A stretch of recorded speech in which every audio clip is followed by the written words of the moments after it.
오늘의 큐티 말씀은 사도행전 12장 1절부터 25절입니다.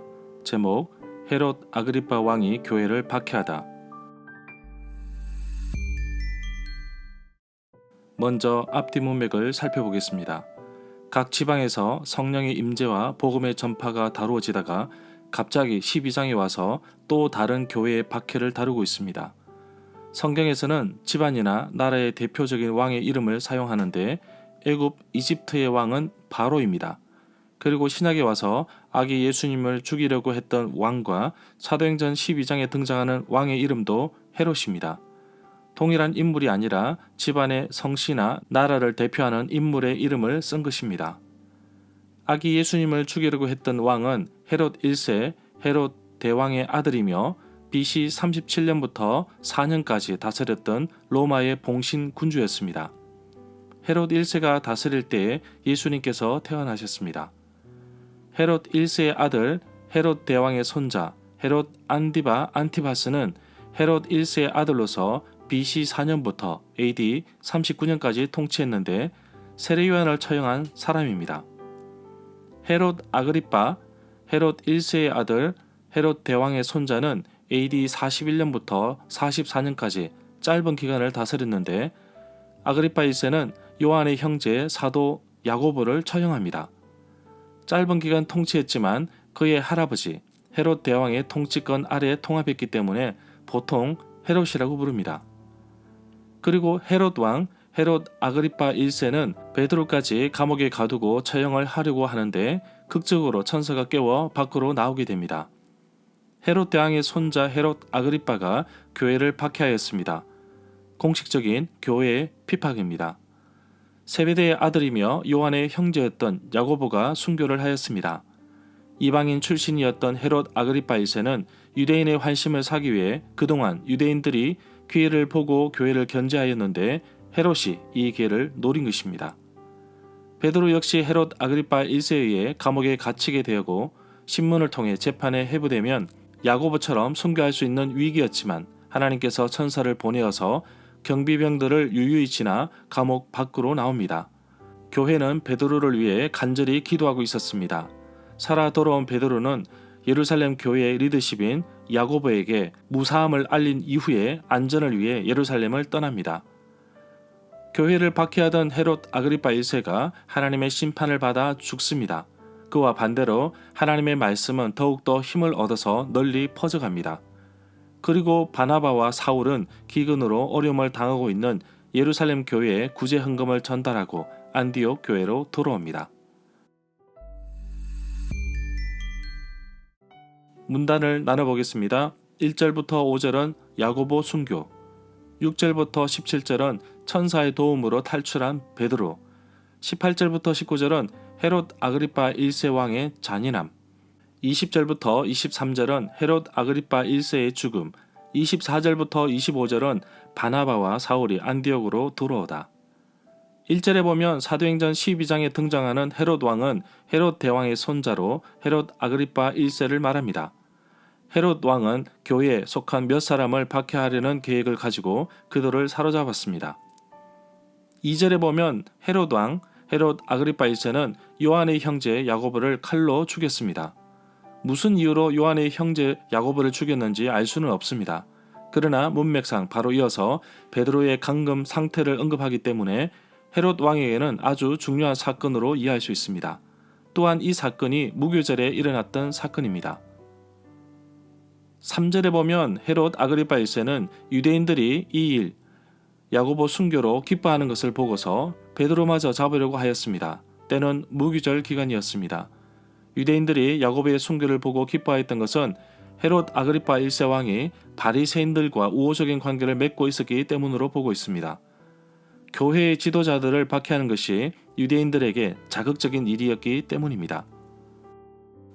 4절에 보면 헤롯 아그리파 1세는 베드로를 붙잡아서 감옥에 가두었습니다. 4명으로 짠 경비병을 네 패에 맡겨서 지키게 하였습니다. 6월절이 지나면 베드로를 끌어내어 백성들 앞에서 재판할 작정이었습니다. 5절에 보면 전날 밤에 베드로가 재판을 통해 처형될 수도 있는 바로 전날인데 교회는 베드로를 위해 간절히 기도하고 있었습니다. 9절에 보면 감옥에 갇혀 손에 쇠사슬이 묶여 있었는데 부러지는 그 자체가 마치 꿈처럼 일어나니 베드로도 이것이 환상이 아닌가 착각한 것입니다. 시간이 한참 지나서야 하나님께서 이 일에 개입하셨다는 사실을 알게 됩니다. 11절에 보면 베드로는 기적적으로 감옥에서 풀려나게 되는데 자기 자신에게 두 번째 석방 사건입니다. 5장 19절과 12장 11절입니다. 이렇게까지 하나님께서 베드로에게 간섭하고 이끄신 것은 베드로를 통해 아직도 복음이 전해져야 하고 복음이 필요한 곳이 있기 때문일 것입니다. 12절에 보면 베드로는 마가라고 하는 요한의 어머니 마리아 집으로 갔습니다. 그곳에서 많은 사람들이 모여 기도하고 있었습니다. 바나바와 사울이 부조하는 일을 마치고 마가라 하는 요한을 데리고 예루살렘에서 돌아왔습니다. 그러나 바울과 바나바가 이 사람 마가 요한을 두고 데려갈지 말지 서로 다투다가 갈라서게 됩니다. 결국 바나바는 마가라 하는 요한을 데리고 구브로로 가게 되며 바울은 신라를 택한 후에 수리아와 길리기아로 다니게 됩니다. 14절에 보면 교회는 갇혀있는 베드로를 위해 기도를 하였습니다. 그러나 갑자기 풀려난 것은 모여 기도하였던 사람들이 소망하였던 그 모든 것보다도 뛰어넘는 사건이었습니다. 그래서 쉽게 로데의 말을 인정하지 못한 것으로 보입니다. 하나님은 나의 생각보다 앞서십니다. 내가 바라고 소망한 것을 두고 기도하지만 하나님은 나보다 나를 더 잘 아시기 때문에 나의 기도를 들어주시고 또 내가 무엇이 필요한지도 잘 아시는 분이십니다. 가장 중요한 것은 그분을 내가 믿고 신뢰하는 것입니다. 17절에 보면 베드로는 자신을 위해 기도하였던 사람들에게 자신에게 일어난 일을 설명한 이후에 예루살렘을 떠났습니다. 그렇게 한 이유는 바로 곧 이어 자신의 재판이 열려질 것이고 없어진 것을 알면 또다시 잡으려고 할 것이기 때문입니다. 또다시 체포될 위험이 있기에 멀리 떠난 것으로 보입니다. 베드로는 자신에게 있었던 사건의 이야기를 야고보에게도 전달해 줄 것을 요청하였습니다. 여기서 야고보는 예수님의 형제 야고보입니다. 사도행전 1장 14절에 함께 기도에 힘쓴 사람 가운데 예수님의 동생들도 있었다고 기록하고 있습니다. 야고보는 갈라디아서 1장 18절에도 나오는데 초기 교회에서 베드로와 같이 아주 중요한 리더십으로 사역했던 것으로 보입니다.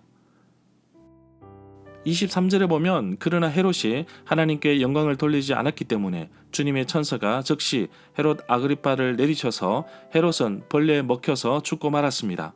헤롯 아그리빠 왕은 곧바로 중병에 걸려 5일 후에 죽게 되었다고 유대 역사가였던 플라비우스 요세푸스가 전하고 있습니다. 요세푸스는 이것을 하나님의 징벌 심판으로 보았습니다. 또한 헤롯이 그리스도인 공동체에 더 이상 나쁜 짓을 못하도록 하나님께서 막으신 것으로도 볼 수 있습니다. 25절에 보면 안디옥 교회가 예루살렘 교회에 구제 헌금을 전달하기로 작정한 내용이 사도행전 11장 29절에 나옵니다. 마가는 예루살렘 출신으로 요한의 별명입니다. 마가라는 별명은 로마 말에서 비롯된 이름으로서 망치라는 뜻을 가지고 있습니다. 마가 요한은 바나바의 사촌입니다. 바나바의 동력자이기도 했고 바나바와 바울을 갈라서게 한 장본인이기도 합니다. 나중에 바울의 동력자가 되었습니다. 2세기까지 추적할 수 있는 고대 교회의 전통에 따르면 마가는 시간상으로 첫 번째 복음서 마가복음을 기록한 저자였습니다. 절마다 상세한 설명과 구절 해석, 핵심 내용과 중심 줄거리는 네이버 블로그에 올려져 있습니다. 내게 주시는 교훈입니다. 교회가 감옥에 갇힌 베드로를 향하여 간절히 기도했습니다. 안전을 위해서, 석방을 위해서 기도했습니다. 내일이면 신문이 있을 것이고 재판이 열려져 죽을 수도 있는 가운데 베드로는 살아서 교인들에게 나타나지만 쉽게 믿지 않았습니다. 그런 이유는 자신들이 기도하였지만 자신들의 생각으로는 그렇게 감옥에서 쉽게 나올 것이라고 생각하지 않았기 때문입니다. 기도의 응답은 하나님께 있습니다. 하나님의 생각은 나보다 앞서십니다. 하나님은 나보다 나를 더 잘 아시는 분이십니다. 그래서 내가 무엇이 필요하고 그것이 언제 이루어지면 좋을지 하나님은 나보다 나를 더 잘 아십니다. 그래서 내가 할 일은 하나님을 전적으로 신뢰하는 것입니다. 내 뜻에 맞는 기도가 아닌 하나님의 뜻에 맞는 기도를 하는 것입니다. 내가 드리는 기도에 제한하지 마십시오. 그렇다고 해서 허황된 꿈이나 이루지 못할 욕심으로 기도해서도 안 됩니다. 엘리야는 우리와 동일한 사람입니다. 그러나 그가 간절히 기도할 때 하나님께서 하늘에서 비를 내려주신 것처럼 내가 드리는 기도가 정말 절박한 것인지, 그리고 이 기도가 하나님의 뜻에 맞는 것인지 살펴볼 필요가 있을 것입니다. 함께 기도합시다. 하나님의 말씀이 능력이 있어 사람을 바꾸고 회복시키심을 믿고 도전합시다. 함께 기도하며 응원하겠습니다. 아무리 기도해도 소용없을 만큼 큰 문제도 없습니다. 그리고 기도하지 않아도 될 만큼 작은 짐도 없습니다. 가장 중요한 것은 하나님을 전적으로 신뢰하며 자기 자신을 내려놓는 것입니다. 그리고 하나님의 방법으로 해결해 주실 것을 믿고 기다리는 것입니다. 하나님 말씀, 복음은 어떠한 핍박과 기근 속에서도 꾸준히 퍼져나가는 것을 볼 수 있습니다. 세상 어느 것도 하나님의 말씀의 능력을 제한할 수 없습니다. 그러나 분명한 것은 복음도 사람을 통하여 흘러간다는 것입니다. 전도 자체가 사람들에게 부정적인 모습이 있다고 할지라도 전도를 통해서 복음이 흘러갑니다. 나 한 사람의 수고와 헌신을 통해서 수많은 사람들이 죽게 돌아오는 것을 기대하며 오늘도 기도하며 도전해 봅시다. 자신이 왕이었지만 모든 영광을 하나님께 돌리지 않았던 헤롯 아그리빠는 결국 하나님께서 치셔서 벌레에 먹혀 죽고 맙니다. 그의 통치 기간도 4년밖에 되지 않습니다. 모든 것이 하나님의 은혜입니다. 그래서 감사하며 모든 영광을 하나님께 올려드리는 것입니다. 사람으로부터 인정, 인기를 얻기보다는 하나님께로부터 인정을 받는 사람이 되십시오. 복음의 능력을 믿으십시오. 하나님의 말씀에 능력이 있음을 믿으십시오. 주변의 사람들에 대해서 낙심하여 교회를 떠난 사람도 적지 않습니다.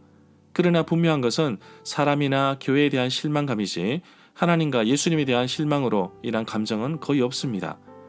그래서 복음을 들고 가서 만나고 전하면 때로는 거부하지 않고 받아들이기도 합니다. 그리고 그분들은 자신에게 실망을 준 사람들의 모습에 대해 아쉬움을 토로합니다. 그리스도인으로서 빛과 소금으로 살지 못하였고 사람들에게 상처 입혔던 것이 얼마나 마음을 아프게 하였는지 보여주는 대목입니다. 하나님의 말씀은 치유의 능력이 있습니다. 사람에게 받은 상처라고 할지라도 하나님은 그분들의 마음을 아십니다. 속히 회복되기를 바라고 또한 다시 하나님 앞에 나오기를 기도합니다. 상처받은 아버지에게 다시 복음을 전하기 위해 다가서는 동력자님의 소식을 들었습니다. 하나님께서 동력자님의 절박한 심정을 아시리라고 생각합니다. 아버지께서 거부하셨다고 하더라도 전도가 실패된 것이 아닙니다. 단지 늦어질 뿐입니다. 함께 기도합시다. 하나님의 말씀이 능력이 있어 사람을 바꾸고 회복시킴을 믿고 도전합시다. 저도 함께 기도하며 응원하겠습니다.